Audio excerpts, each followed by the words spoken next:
बिस्मिल्लाहिर्रहमानिर्रहीम, अस्सलाम वालेकुम। अच्छा स्टूडेंट्स, आज हमारा लेक्चर है, 12th लेक्चर है। तो इसमें हम थोड़ी सी इस्लामी माशियत के बारे में फोकस करेंगे और जो आजकल निज़ाम चल रहे हैं उनको हम देखेंगे।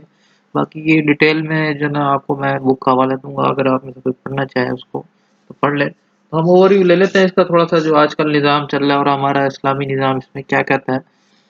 तो दुनिया इस वक्त मुख्तलिफ माशी निज़ाम राज है, जिसमें दो निज़ाम सबसे ज़्यादा नुमाया, एक सरमाया ज़रा निज़ाम है, कैपिटलिज्म इसको हम कहते हैं, और रस्मालिया भी कहते हैं। अरबी के अल्फाज मैं स्किप कर जाऊँगा क्योंकि मुझे इसकी वो नहीं है, इतना सही इल्म है।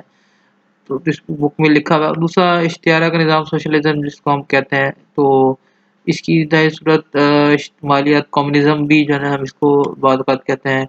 तो जो दुनिया में कुछ कारोबार मामलात हो रहे हैं वो इन्हीं दो निज़ामों के मातहत हो रहे हैं, एक सोशलिज्म है, एक कैपिटलिज्म है। सोवियत यूनियन के ज़वाल के बाद अगर जो सोशलिज्म एक सियासी ताकत की हैसियत तो ख़त्म हो चुका है और साथ ही इसके नज़रिए की ताकत भी कमज़ोर पड़ गई। लेकिन माशी नज़रिए के एतबार से वो दुनिया की माशी नज़रियात भी ख़ास चाहे अहमियत का हामिल है, इसलिए इसको समझना भी ज़रूरी है। लिहाजा सबसे पहले इन दो माशी निज़ामों का तारुफ पेश किया जाता है। तो इन माशी निज़ाम को देख लेते हैं जो जो हमारे पास चल रहे हैं।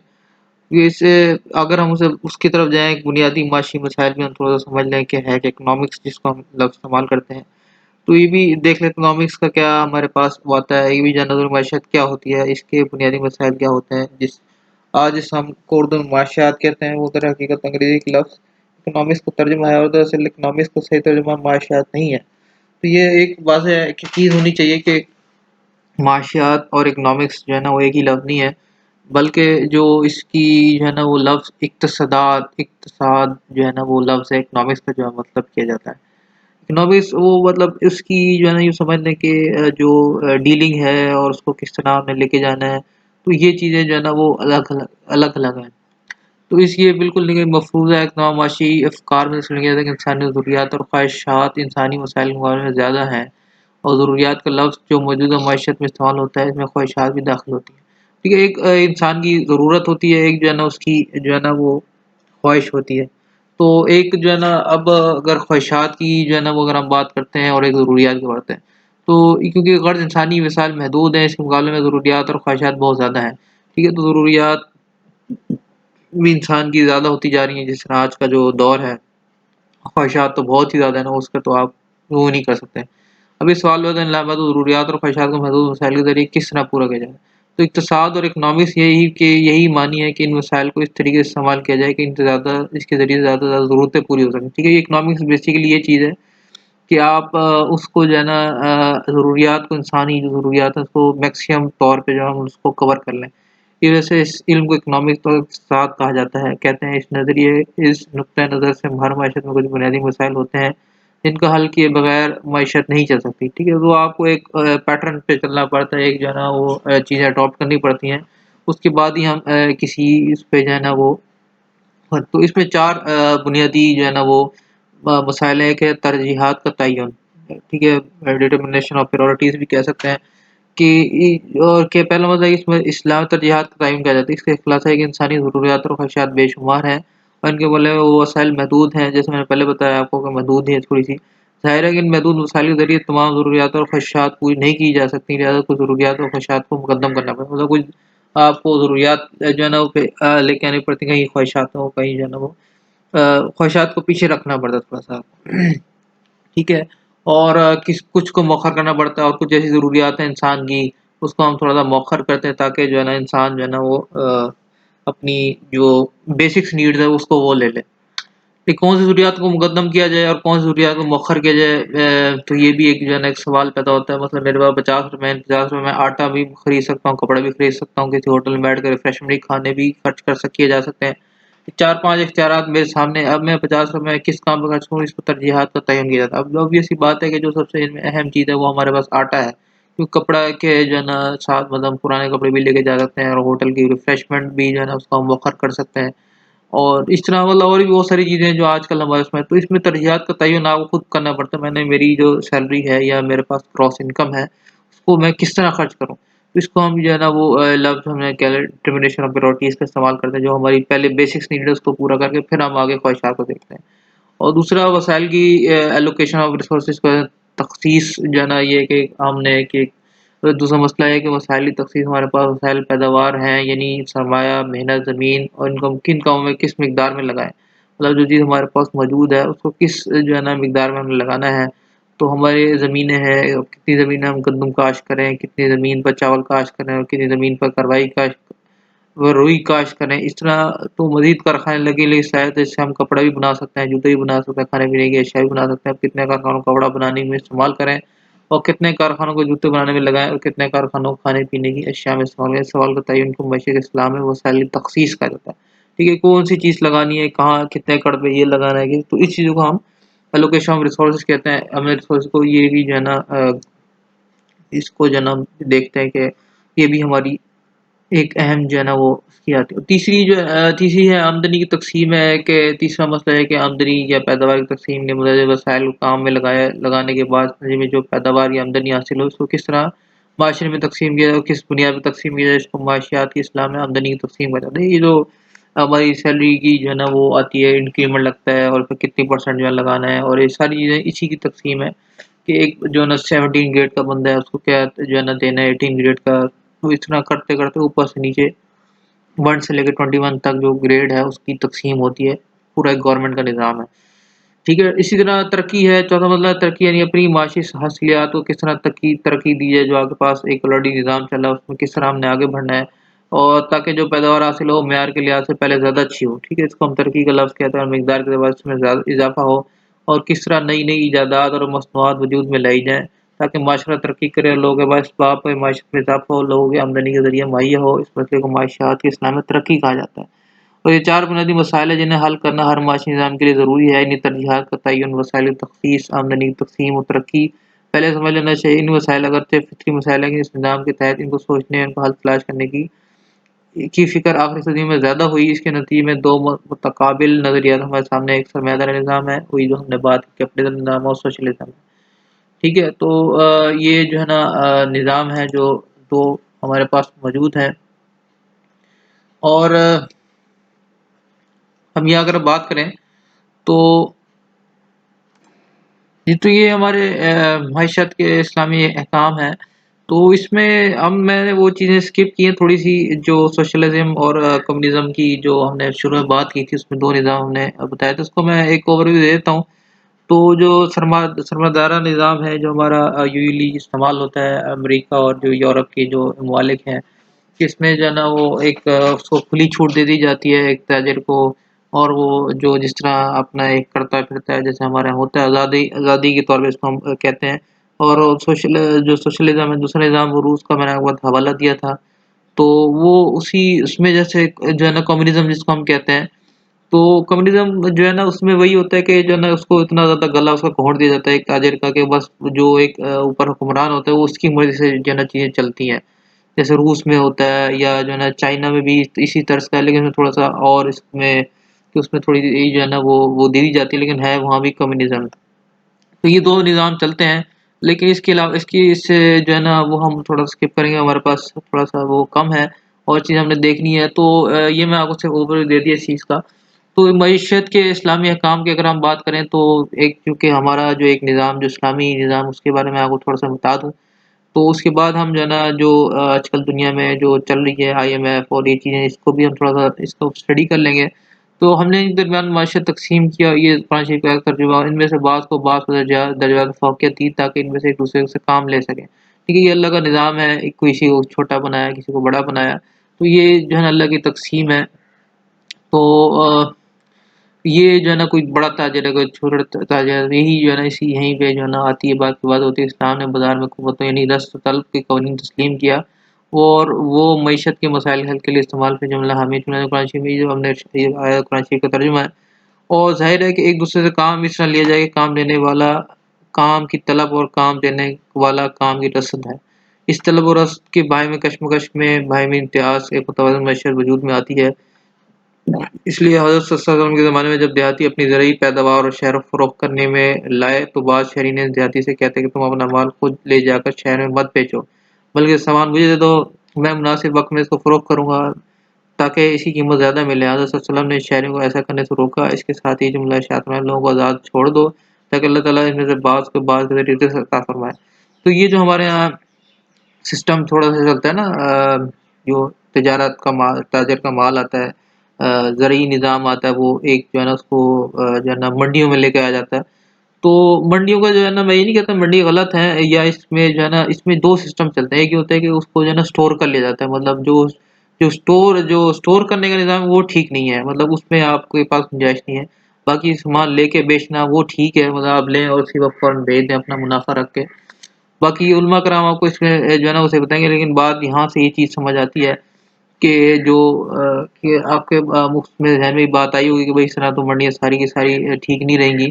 तो ये चीज़ जो है ना वो मिलती है, लेकिन कि हमें स्टोर नहीं करना वहाँ पे, ये जो है ना अहम चीज़ है। इसलिए वसल्लम ने बेचने और खरीदने वाले के दरमियान 30 शख्स की मुदाखलत को इसलिए मुस्तरद फरमा दिया ताकि बाज़ार में तलब और रस्क का सही तवाज़ुन कायम हो। ठीक है? ये एक जो है ना वो तीसरे शख्स की मुदाखलत को पसंद नहीं किया। तो ज़ाहिर है कि देहाती जब बरह रास्त बाज़ार में कोई चीज़ फ़रोख्त करेगा, अपने मुनासिब नफ़ा देकर ही फ़रोख्त करेगा, लेकिन चूँकि जल्दी वापस जाना है, इसके बाद ज़ख़ीरा अंदाज़ी की गुंजाइश नहीं। खुद इसके बाज़ार में पहुँचने की सूरत में तलब और रस्क का ऐसा इम्तियाज़ होगा जो सही कीमत मुतय्यन करने में मदद देगा। इसके बरख़िलाफ़ अगर तीसरा आदमी दोनों के दरमियान आ जाए, तो माल की ज़ख़ीरा अंदोज़ी, इस ज़ख़ीरा अंदोज़ी को जो है ना बिल्कुल नापसंद किया गया इस्लाम में। इसकी मस्नूई किल्लत पैदा करेगा और तलब और रस्क के कुदरती निज़ाम में बिगाड़ पैदा करेगा। लिहाज़ा तीसरी बात मालूम हुई कि वसल्लम ने तलब और रस्क के कुदरती निज़ाम को तस्लीम फरमाया, इसके बाकी करने की कोशिश फरमाई। तो इस तरह आज जब दरख्वास्त की आप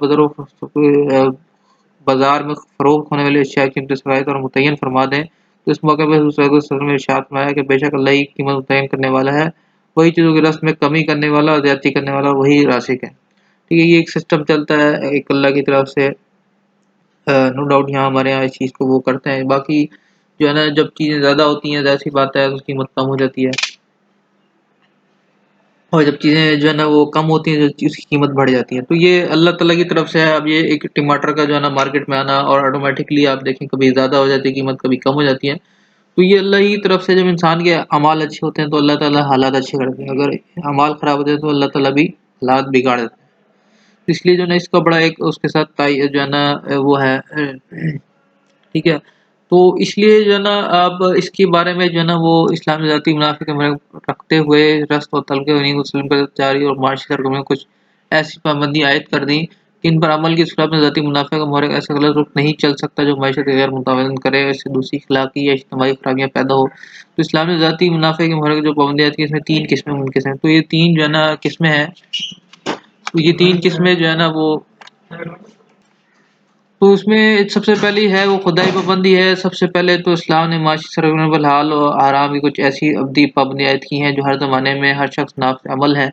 मतलब ये जो कुछ ऐसी पाबंदी है जो यूँ समझ लें कि ओवरऑल है, सूद है, क़मार है, सिट्टा, इक़्ना, इख्तियार यानी ज़ख़ीरा अंदोज़ी और दूसरी तमाम बेव बातिल है जो कुल्ली तौर पर नाजायज़ है करार दे दिया, लेकिन ये चीज़ अमूमन इजारतदारियों के क़याम के ज़रिए बनती हैं और इससे माशरे में नाहमारियाँ पैदा होती हैं। ठीक है? तो ये एक निज़ाम है ऐसा जो अल्लाह ताला ने बिल्कुल ही इसके लिए कोई गुंजाइश नहीं है। तो इन तमाम चीज़ों को पैदावार और ख़रीदो-फ़रोख्त को हराम करार दे दिया, जिससे माशरे की बद-अख़लाक़ी का शिकार हो। इसमें लोगों की सफ़ली जज़्बात भड़काना, जायज़ तरीके से आमदनी हासिल करना का रास्ता पैदा किया जाए, तो नाजायज़ तरीके इसको जो है ना बेसिकली हम इसको ये टर्म के, तो यही बात वाज़ेह हुई खुदाई पाबंदियों को जो कुरान सुन्नत ने आयत की हैं, बसूरत वाजिब अमल है, ख़्वाह इंसान को इस अक़ली हिकमत अमली में समझ या आए या ना आए।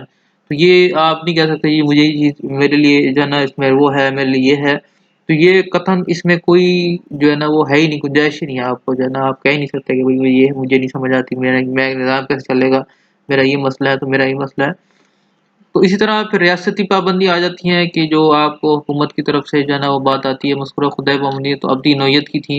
इन्हीं के साथ इस्लामी शरीयत ने हुकूमत वक़्त को भी इख्तियार दिया कि वो कुछ अमली अमूमी मसलहत के तहत किसी ऐसी चीज़ या ऐसे अफ़आल पर पाबंदी आयद कर सकती है जो बसात खुद हराम नहीं बल्कि मुहब्बात के दायरे में आती हैं, लेकिन इससे कोई इज्तिमाई खराबी लाज़िम आती है। जिससे इज्तिमाई निज़ाम ख़राब होता है तो उस पे जो है ना थोड़ी-सी हुकूमत वो कर सकती है फ़ोर्सफुली जो है ना।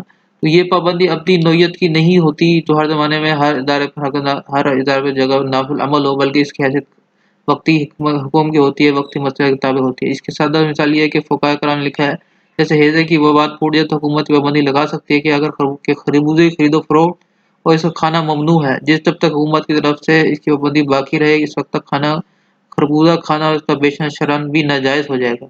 इस तरह असूल फ़िज़्म के नाम से लिया गया कि बाब यही इसका मतलब ये है कि कोई काम फ़ी नफ़्स जायज़ हो लेकिन इसकी कसरत की मअसियत या मफ़ादे के सबब हो रही है तो हुकूमत इसके लिए जायज़ है कि वो जायज़ काम को भी ममनू करार दे दे। ठीक है, यहाँ आपको बात क्लियर हो गई कि कोई ऐसी चीज़ जिसकी वजह से कोई बीमारी फूटने का या कोई ऐसी मसले-मसाइल का होने का खतरा है तो हुकूमत वक़्त उसको वो कर सकती है। इसलिए ये आता है कुरान शरीफ का तर्जुमा जैसे हमने पहले भी इसको डिस्कस किया कि अल्लाह की अताअत करो, उसके रसूल की और अपने में जो बाइख्तियार हैं लोगों की अताअत करो, जो आप पे हाकिम बनाया गया है।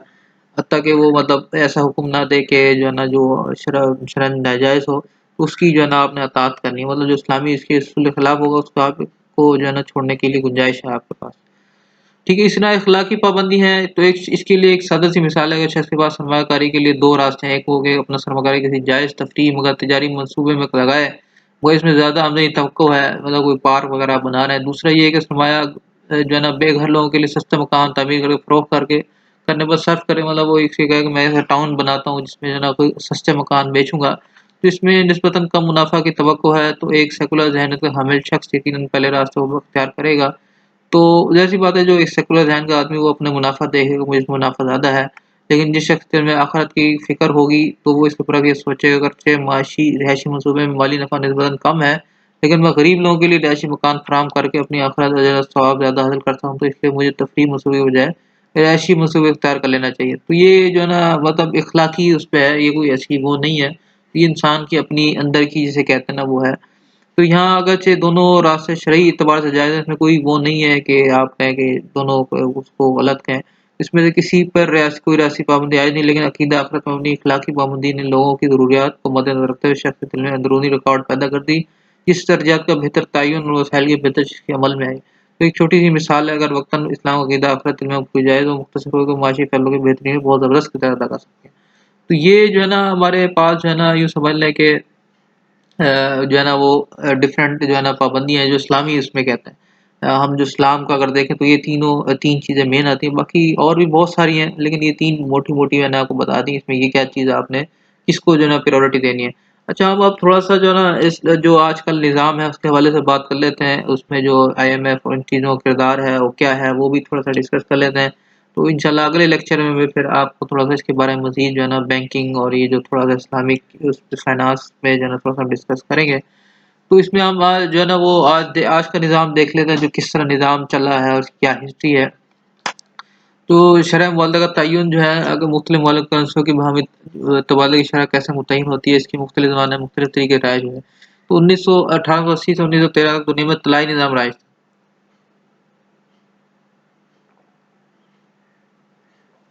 अब ये तलाई निज़ाम जो है ना वो क्या था तो उसमें बेसिकली जो है ना वो यूँ समझ लें कि एक जो हुकूमत वक़्त जो पावरफुल जो है ना वो होती थी वो अपना एक वो चीज़ों को इत्तला करता था। तो एक जागीर जैसे कहते हैं ना ज़बरदस्ती इस लोगों को जो है ना वो करना। तो ये जो है ना पहले दिन तक ये इक़्तिसादी निज़ाम जो है ना दरहम-बरहम हुआ, ठीक है? तो फिर 1930 में आलमी इक़्तिसाद बाज़ारी हुई तो अवाम लीग ने नोट पर सोना देना बंद कर दिया। ठीक है, तो नोट पे जो है ना वो इस चीज़ की जो है ना वो बंद हो गई। फिर दूसरी जंग अज़ीम के बाद इंग्लैंड और यूरोप दोनों दूसरे वाले इक़्तिसादी तौर पर दरहम-बरहम हो गए। ठीक है, तो उसमें फिर उसके बाद जो है ना यहाँ पे जो है ना अमेरिका चूँकि उस वक़्त मुस्तहकम था और इसके पास सोना की भी काफ़ी ज़ख़ायर था। तो 1944 में अमेरिका के ताउन से यूरोप की तामीर नौ के लिए मुत्तहिद ममालिक की अज़ीम कॉन्फ्रेंस मुनक़्क़िद हुई। कॉन्फ्रेंस अमेरिका के शहर ब्रिटन वुड्स में जो है ना वो मुनक़्क़िद हुई। इसका जो मौज़ू था वो यही था कि आलमी तैयारियों को कैसे फ़रोग़ दिया जाए। तो सरमायाकारी को किस तरह फ़रोग़ दिया जाए, नया आलमी निज़ाम जो है ना उसके ऊपर किस तरह तय किया जाए, इसमें ख़राबी ना हो जो तलाई निज़ाम में थी। इस कॉन्फ्रेंस में 3 इदारे काम करने की मंज़ूर हुई तो इस निज़ाम तय किया गया। पहले इन 3 इदारों को मुतरफ़ करके फिर निज़ाम पर गुफ्तगू करते हैं, फिर देखते हैं चीज़ों को। तो पहला इदारा इसमें था इंटरनेशनल ट्रेड ऑर्गनाइज़ेशन जिसको हम कहते हैं। ठीक है, इसमें जो इसकी जो वो थी क्या थी इसमें जो है ना 5 जो है ना इसके हवाले से वो थी जो है ना इसकी जो यूँ समझ लें कि जो उसके कानून थे। तो उसमें क्या था जो है ना ये इंटरनेशनल ट्रेड उसमें जो है ना बनाई गई तो उसमें कोई मलिक बैनुल-अक़वामी तजारत में कोई पाबंदी या रुकावट आयद करे तो दूसरे मलिक इस रुकावट को ख़त्म करने में गेट में आवाज़ उठा सकता है। तो गेट जो है ना एक तरह का उन्होंने बनाया कि इस पे जो है ना वो उसकी जो है ना वो बन सकती है। तो जो मुल्क के मेंबर इस पर गेट का फैसला बरामद करना ज़रूरी होगा। तो जो भी इस पे जो गेट के जो फैसला होगा, तो उस पे जो है ना उसको फिर ज़रूरी होगा जो इस और दूसरा असूल ये तय हुआ कोई मुल्क किसी मुल्क के साथ इम्तियाज़ी सलूक नहीं करेगा अगर कोई एक मुल्क के साथ बेहतर तरीके से तजारत करे और दूसरे मुल्क के साथ और तरीके से तजारत करे तो मुल्क गेट में आवाज़ उठा सकेगा। ठीक है, तो इस तरह मतलब अगर कोई किसी के साथ ज़्यादती होती है, कोई जो है ना ऐसे मसले मसाइल होते हैं तो वो भी जो है ना इसकी जो है ना वो उसके लिए जैसे अभी रिसेंटली पाकिस्तान का जो वाक़या हुआ बलूचिस्तान में जो एक बहुत बड़ी वो थी, तो उसमें जो है ना ऑस्ट्रेलिया ने उसको खरीदा और वो सोने की कान थी इतने पैसों में, वो सारा मुआहदा हुआ। ख़ैर वो इंटरनली पाकिस्तान के कुछ इश्यूज़ थे जिसकी वजह से वो एक मसले आए थे, तो उस पे फिर उन्होंने केस किया और उन्होंने केस दूसरी जो इंटरनेशनल ऑर्गनाइज़ेशन थी ऑस्ट्रेलियन कंपनी थी उन्होंने केस जीता जिस वजह से पाकिस्तान को कुछ अरबों डॉलर की भी जो है पेमेंट करनी पड़ी। तो वो इसी जो है ना उसका हिस्सा थी। तो ये जो है ना इसी तरह किसी मुल्क पर इम्तियाज़ी महसूल नहीं लगाया जाएगा कि अगर किसी मुल्क में इम्तियाज़ी महसूल लगे तो गेट में अवार्ड सकते तो अगर कोई गलत उसमें जो है ना वो करता है ज़बरदस्ती कि भई हम आपको ये नहीं देंगे या जो मतलब तो वो भी इसमें केस कर सकता है जिसको गेट का जो है नाम दिया गया।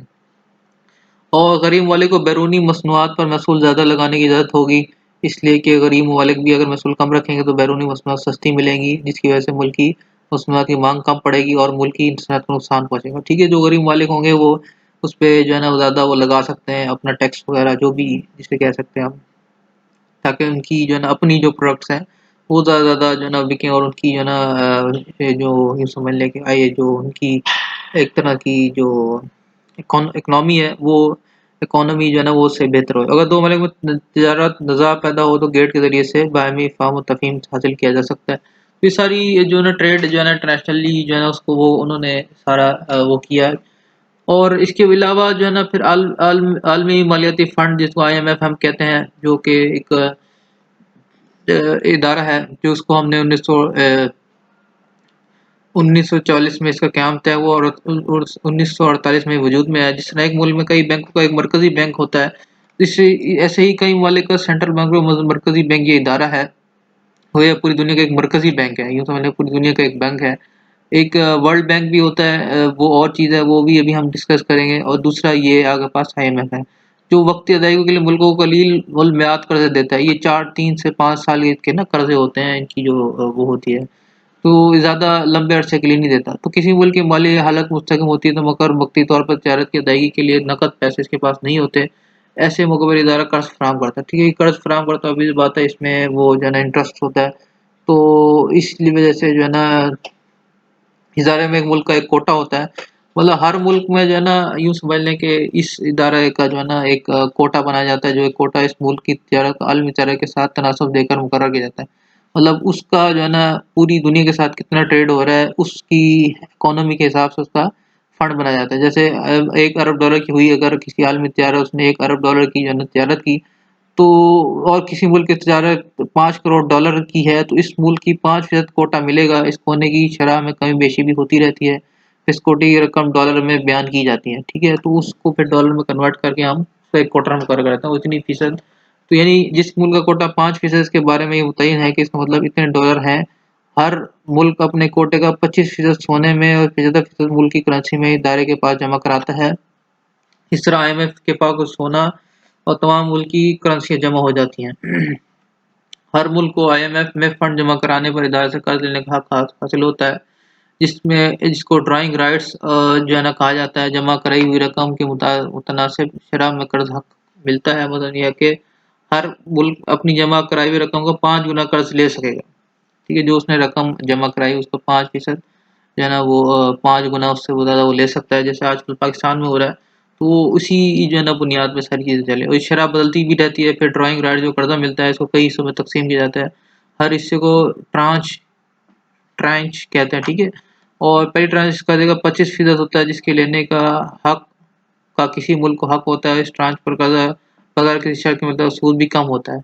इस ट्रांच को गोल्ड ट्रैंक कहते हैं। इसके बाद वाली ट्रांचों में कर्ज़ा लेना मुश्किलात दर्जा-बदर्जा बढ़ती रहती हैं। जैसे आजकल पाकिस्तान में जो है ना हो रहा है ना, तो ये भी जो है ना आप गिरवी रखवाएँ, ये भी चीज़ें जो अब ये बढ़ता जाएगा चीज़ें। तो इस तरह जो है ना आईएमएफ कर्ज़ देने के लिए बहुत सी शराइत आयद करता है। इस ट्रांचों में सूद भी बढ़ता रह जाता है और कर्ज़े कलील मियाद मिलते हैं। इन ट्रांचों को कंडीशनली चेंजेस कहते हैं। ठीक है, इस इदारे की पॉलिसियाँ मेंबर ममालिक की वोटिंग से तय होती हैं और वोटिंग का हक ममालिक की दाद पर नहीं बल्कि कोटे के बुनियाद पर मिलता है। जिसका कोटा ज़्यादा इसकी वोटिंग का हक भी ज़्यादा मिलता है।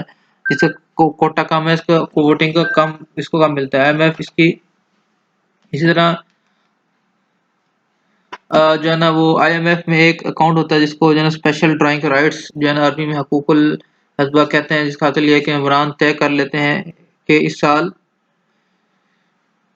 इस साल मौजूदा कर्जों के अलावा मज़ीद इतने कर्ज और दिए जा सकते हैं। मज़ीद कर्जों को मालिक को तक़सीम करना सभी कोटे की शरह के मुताबिक होता है। ठीक है, तो ये आपको वाज़ेह हो गया इसके अंदर ये चीज़ें होती हैं जैसे आज हमारे यहाँ पाकिस्तान में हो रही हैं।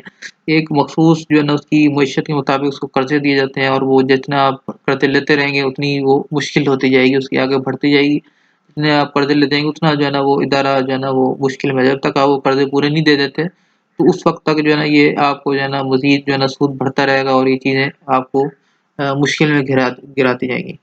तो इसी तरह फिर आलमी बैंक है जिसको हम वर्ल्ड बैंक कहते हैं, तो ये बेसिकली इसका जो इदारा जो कौन-सा होता है इसका नाम international bank for reconstruction and development था, जिसको आईबेड भी कहते हैं और आलमी बैंक जो है ना अरबी में ये जो लफ्ज़ इस्तेमाल हुआ है और आसानी के लिए मुख्तसर में वर्ल्ड बैंक इसको कहते हैं।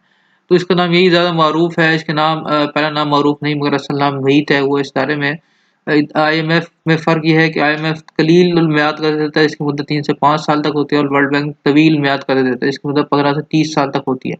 तो इब्तदाई इस इदारे से मशरूआत प्रोजेक्ट्स के लिए कर्ज़ा दिए हुए जैसे शाहराहें बनाना वगैरह, 1960 में अमूमी कर्ज़े भी देने शुरू कर दिए। इदारा पॉलिसी ये सारा कर्ज़ा भी देता है, यानी यूँ कहता है अगर तुम मुल्क की पॉलिसी तरह बना तो इतना कर्ज़ा मिलेगा। ठीक है, जैसे हमारे यहाँ ये जितने मेट्रो वगैरह और ये सारी चीज़ें बनी हैं, तो इसी जो है ना पॉलिसी से बनी है कि उसके अंदर जो है ना वो पॉल्यूशन ना हो और ये सारी चीज़ें ना, तो उस पे जो है ना ये कर्ज़े देते हैं और इतना उस पे इनकी जो शराइत को तस्लीम करते हैं उतना ये आसान कर देते हैं और उसकी मियाद भी ज़्यादा होती है, 15 से 30 साल तक होती है और IMF ने बताया कि उसकी जो है ना मुद्दत 3 से 5 साल तक होती है। तो ये फ़र्क है आलमी बैंक और इसमें ना।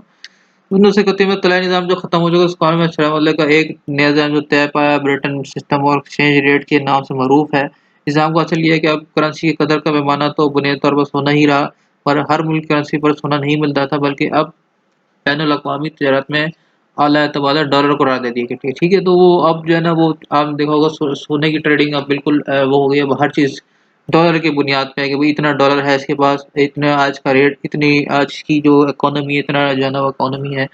तो अब ये सिस्टम चल रहा है। तो अब बल्कि ये भी सिस्टम जो है ना पहले कुछ और था, अब थोड़ा-सा चेंज हो गया है कि अमेरिका के डॉलर को सोने से वाबस्ता कर दिया गया, इसलिए अमेरिका की हालत मुस्तहकम थी और डॉलर पर सोना देने को तैयार था। चुनांचे इब्तिदा में 1 औंस सोने के मुकाबले में $35 होते थे, इसके बाद में डॉलर की कीमत को बढ़ा दिया गया और $42 पर 1 औंस सोना मिलने लगा। सिर्फ हर मुल्क का मरकज़ी बैंक अमेरिका को डॉलर देकर इससे सोना ले सकता था। ठीक है, तो अमेरिका देने को तैयार था, मगर अमली तौर पर अमूमन सोना कोई मुल्क भी नहीं लेता था, डॉलर से ही कारोबार चलाता था। इस तरह डॉलर सोने से वाबस्ता था और बाकी तमाम ममालिक की करेंसियों को डॉलर से वाबस्ता कर दिया गया और IMF में मुआहदा तीसरा तय हुआ कि हर मुल्क अपनी करेंसी की शरह एक बैवक्त डॉलर और सोने दोनों से बताएगा। ठीक है, तो इसकी जो है ना वो बुनियाद अब ये नहीं हो सकता कि एक बंदे के पास जो है ना आप करेंसी जो है ना वो छापना शुरू कर दें और जो है ना वो बहुत ज़्यादा कर दें, तो वो आप नहीं जो उसके पास सोना होगा, उसके मुताबिक ही आप वो जो है ना वो छाप सकते हैं। आपने देखा होगा कि जो है ना वो इकोनॉमीज़ ऐसी हैं, अफ्रीका में चले जाएँ तो वहाँ जो है ना नोटों की रेहड़ियाँ पड़ी होती हैं। मतलब लाखों करोड़ रुपए में आपको छोटी-सी चीज़ मिल रही है। तो वो बेसिकली क्या उन्होंने नोट ज़्यादा छापना शुरू कर दिया और उसकी इन्होंने सोने की वो नहीं रखी, इस वजह से उनका निज़ाम जो है ना सारा ख़राब हो गया। तो आपको क्या करना होता है कि आपके पास जो सोने की चीज़ ज़खायर होते हैं उसके मुताबिक आप या आपकी जो इकोनॉमी है उसके मुताबिक आप डॉलर अपने नोट छाप सकते हैं। ये एक पूरा निज़ाम है। पर हम इस पे नहीं वो करते, लेकिन आपको एक थोड़ा-सा वो बताना है, ओवरव्यू देना है, थोड़ा-सा आपको पता हो। तो मज़कूरा वाला निज़ाम को मदार इस बाबत था कि कोई एक मतलब एक मुल्क अपनी करेंसी पर सोना देने के लिए तैयार हो, चुनांचे इस वक़्त अमेरिका के इसके लिए तैयार था और कि डॉलर के बदले सोना देगा। मगर अमूलन अमेरिका से सोने का मुतालबा कोई भी नहीं करता था। अलबत्ता फ्रांस ने सबसे पहले जो है ना उस पे मुतालबा शुरू किया, जिससे फ्रांस और अमेरिका के हालात भी साज़गार नहीं रहे और अमेरिका के पास सोने के ज़खायर कम होने लगे। इसका नतीजा ये हुआ कि 1971 में सोने देने से इनकार कर दिया और ब्रिटेन जो है ना वो अपना जो है ना वो निज़ाम ख़त्म हो गया और इसमें जो है ना एक फिक्स एक्सचेंज जो रेट सिस्टम था उन्होंने उसको जो है ना वो ख़त्म कर दिया। तो ये जो है ना हमारे पास निज़ाम था, अब इसको जो है ना वो ख़त्म कर दिया गया है। तो अब जो है ना, आप शरीफ मालिक निज़ाम के 2 नज़रिए सामने, एक नज़रिया ये है कि जैसे बाकी अजनास का कोई रेट तय नहीं होता, बल्कि आज़ाद बाज़ार खुद ही तलब और रस्क की बुनियाद पर तय रेट तय करता है। ऐसे ही करेंसी के रेट को भी खुले बाज़ार पर छोड़ दिया जाता है। ठीक है, जैसे होता है कि रेट एजेंसी जो है ना इसकी वो ज़्यादा होती है, चीज़ें ज़्यादा होना शुरू होती है, रेट खुद ब खुद ही नीचे आ जाता है। और इस तरह जब जो है ना वो करने बढ़ जाती हैं चीज़ें, वो हो जाती हैं।